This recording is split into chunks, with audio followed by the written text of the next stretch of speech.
What's going on, everybody? Welcome to the Three Key Teens Today Show, episode 70. I am your host, William Prue with Real Estate One. And I'm your co-host, Hannah Lachowski with Real Estate One. And episode 70. I cannot believe that we've been doing this for 70 episodes. And running. I mean, there's some weeks where we're like, oh my God, what are we going to do next? But content keeps falling into our lap, right? We keep running into new situations and new reasons to record the next episode, which this week is going to be a prime example of what we're talking about right now. So, before I get into it, the rules: positive impact, one day at a time, and we are crickety coconut cracking the code. Cracking the code. How cheesy can we get?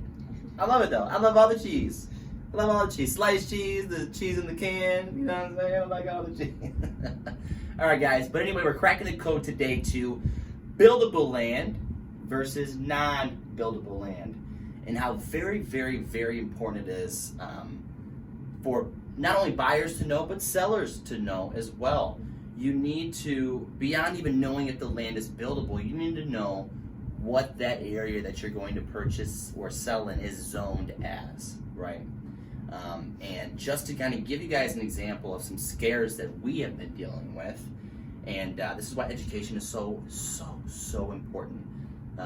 So a dear friend of ours wants to put their house on the market in Southgate. We say, yeah, that's completely fine. She tells us on the phone that she wants to sell her property, you know, by itself, and then she wants to sell the land separately, the chunk of land next to it in Southgate. And, you know, we do some research, and, you know, I kind of had this feeling just because I drove by the house one time and I looked at that property and said, knowing Southgate, knowing, you know, right in that neighborhood there's another subdivision, there's a certain amount of distance from each house. You can tell that the houses are pushed back away from the road a certain amount of distance. And I just had this feeling that this property was not going to be buildable, and I was going to have to break the news to her. We did some digging. I was really praying and hoping that this property was going to be able to do it. Because at the end of the day, I would have said, let's just sell the property and the land together. We'll just add the price of a vacant lot that could be buildable to the value. And so we played around. Finally got the city to open up their plat map and kind of give us the walkthrough of why this property wasn't buildable. Didn't have a certain amount of frontage away from the road, and was going to be too close to the property next to it had it been set back as far as the city required a house to be away from the road. And also the garage and driveway that was added on after they built that property was kind of going into the next lot, which they own, but we couldn't have combined them to make it a buildable property or buildable land. So that's just one scare. And this is the whole reason of explaining that is so you guys are aware that if you buy a property, if your sole reason of buying a house that you like, you see a lot of land that comes with it and you're thinking, okay, I can build another house here. Well, you probably could. Is the city going to allow that to happen? Right? Are they going to allow you to build another property? Because you could go through and say, you know, I'm not going to tell the city. I'm just going to build this barn house or add my own property. Right. The city will always find out. And let me tell you something. They don't have this secret compassion for people. They're like, tear it down, get rid of it. Yeah. Right? They have these regulations in place. If one person breaks the rules, everybody is going to break the rules. So just really doing your due diligence, going to the city, asking them all the questions that you need to be asked, asking your real estate agent, asking the seller of the land, because it's not illegal to sell land that's not buildable, okay? So you may just not have the thought process to go ask. Hopefully you've watched this video by then, and you do go ask those questions, right? So with that being said, that's one horror story. Hannah has another one that she heard. I mean, I heard about the story a little bit from this agent, but I didn't hear the full details. Yes. So, I mean, we didn't go too deep into it, but yeah. He had a property listed for sale that he was listing for a friend of his, and it was, I don't know if it was strictly zoned commercial, because it was one of like the first post offices in this city, but there was also a house attached to it. So I don't know if it was considered one or the other strictly, yeah. But he had somebody that wanted to come buy it, and he was going to knock down all the buildings and the house that was there as of now to build a restaurant. But when he went to the city to ask them some questions about it, you know, what do they want, you know, specifically done? How big does the building not have to be like all that kind right. of How stuff. far away from the road it doesn't have to be, and all those things. Yeah, he was doing his due diligence, is doing his research and all that kind of stuff to find out what he had to do in order to, you know, accommodate to their rules. And thank God he did this, because they, about a week after he went to them, they had planned to have a city council meeting to zone that piece of land as strictly residential. Look at the city running in with their badges up. My God. So had he went through with buying this house in hopes to build a restaurant there, he would have been completely screwed. He wouldn't have been able to, because it would have been zoned strictly residential by that time.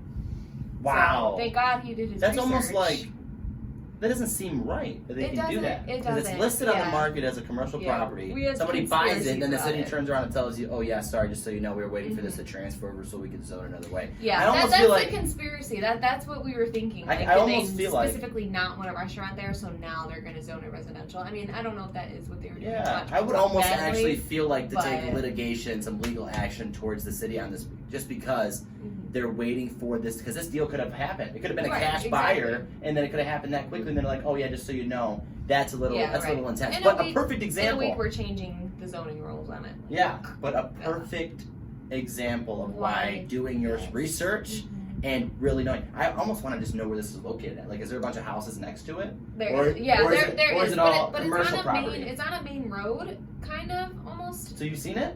I need to look at this property. Yeah, I know where it's at. It is surrounded by a bunch of other houses, but it's also almost on like a main road. It's on the corner of like a main road and a side street.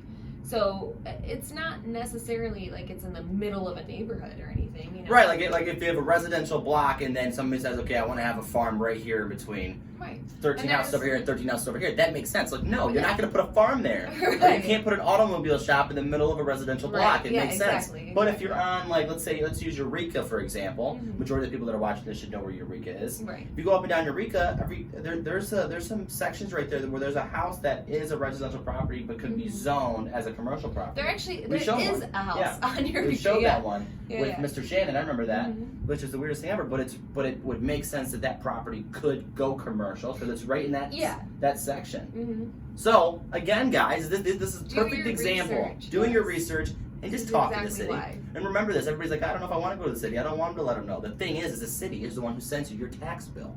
They know whether you want them to know or not. And if they don't know and they find out later, you're going to regret it. Because you have to pull permits. How do you pull permits? You do it with the city. So. Yes.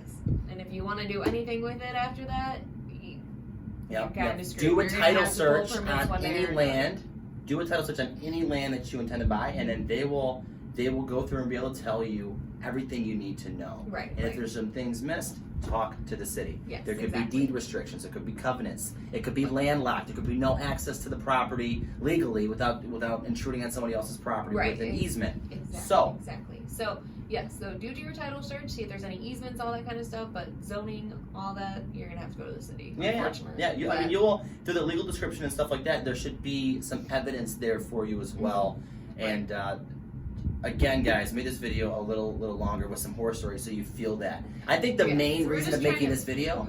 The main reason for making this video is because I know so many people were like, I want to buy a home with some extra property on it so I can build another house on it later on down the line for my family. Right, exactly. And I've heard that because I even had that thought in my head. I have a cousin right now that's actually looking for that. She wants to build a house, and then she wants to build like kind of like a mom's shack. So we would have to make sure. I mean, I've even seen it too, like on the lows, man. Like somebody bought a house in Taylor, and then in the backyard they turned their garage into a. And we're not going to go telling anybody, but they didn't do it. They're like, I'm leaving the city. Back in the day, you could do that. Nowadays, you can't really get away with stuff like that. Or you shouldn't, because you don't want that to backfire you later. Right. What if you want to sell the property, the city has to go through, do their inspection, and they're looking like, oh my God, rip this out, or you won't get your C of O. And then there's $20,000 you got to pay somebody to come in and knock it all down. Like, that's heartbreaking. All right, so I'm getting all worked up and scared too. But yes, the whole reason was just to kind of let people know that if you're looking at homes right now with the intentions of buying it because it has a half acre with it, just make sure before you buy it with the purpose or the sole reasoning of building another house on it that you can actually do that legally. And of course, just doing your due diligence. That's my favorite 2 words these past 2 weeks because we have done exactly that and have benefited completely and stayed away from any hard headaches later on down the road. But we're gonna wrap this video up. Let's see what you want. I want to add something really quick.